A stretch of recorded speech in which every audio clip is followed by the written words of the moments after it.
The term fluid motor is normally used to identify those devices which deliver continuous rotary power output when supplied with fluid under pressure. The term motor is sometimes used by manufacturers to denote reciprocating cylinders. Technically, this is a correct usage but can lead to a misunderstanding of the type of actuator to be used. For the remainder of this video, we'll use the term motor to describe a continuous rotating device. Whether to use a cylinder or fluid motor depends upon its application and the type of load to be moved. At first glance, it may seem that cylinders are the better choice.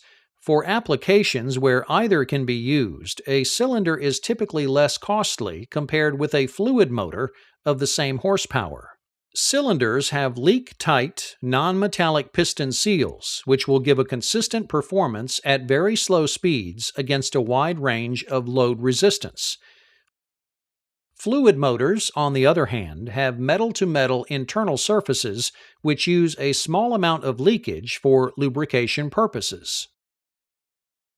A cylinder with leak-tight seals can be operated over a wide range of speed, under changing loads, and with reasonably consistent performance. A fluid motor can only perform similarly if it's designed with precision tolerances to reduce its natural internal leakage, which increases cost. Cylinders also produce smaller pressure spikes, called hydraulic shock, when stopped suddenly. Fluid motors tend to produce a much larger amount of hydraulic shock if stopped suddenly due to the momentum energy contained in their rapidly rotating loads.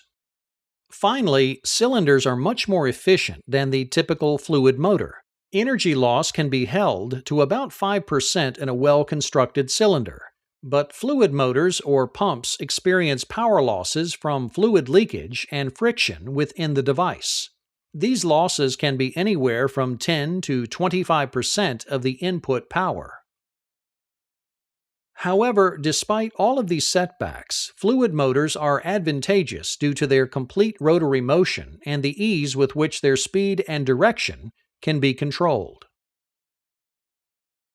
On most fluid motor applications, it's necessary to have a motor which can accept high pressure on either port so that the motor can be reversed. In all hydraulic devices, a small part of the high-pressure oil will slip through clearances between the gear sides and the housing and will collect in the seal and bearing pockets. If not vented, these pockets would soon be exposed to the same high fluid pressure as the ports, which can then dislodge the shaft seal. To prevent this from happening, several motor construction methods are used. The first method creates an external case or housing drain. The seal and bearing cavities are internally joined and vented through a drain port. Another method to prevent fluid buildup uses internal check valves. These valves allow accumulated leakage to flow in a specific direction to either main port, but will prevent backflow of high pressure into the bearing and seal pockets around the shaft. Finally, high-pressure shaft seals are utilized to minimize the consequences of high-pressure fluid exposure. These are mechanical seals in which two lapped surfaces run against each other to seal the shaft. A rotating surface, called a seal ring and typically made out of bronze or graphite, is pressed against a stationary surface called an insert, which is typically made out of steel. A spring ensures that the seal ring presses tightly against the insert. A packing, or O-ring, ensures there is no leakage between the spring and seal ring.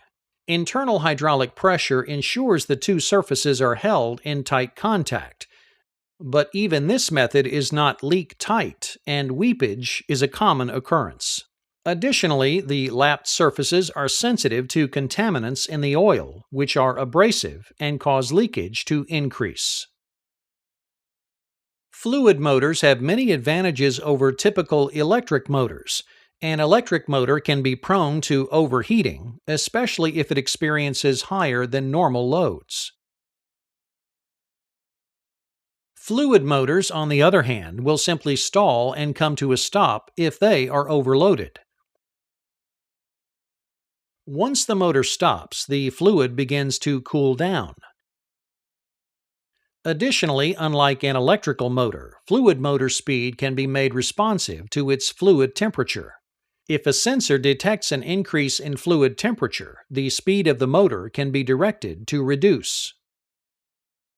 Due to their advantages, fluid motors can be the ideal choice for conveyors, hydraulic transmissions, fan drives, vehicle drives, cable reeling or winching, and many other industrial applications.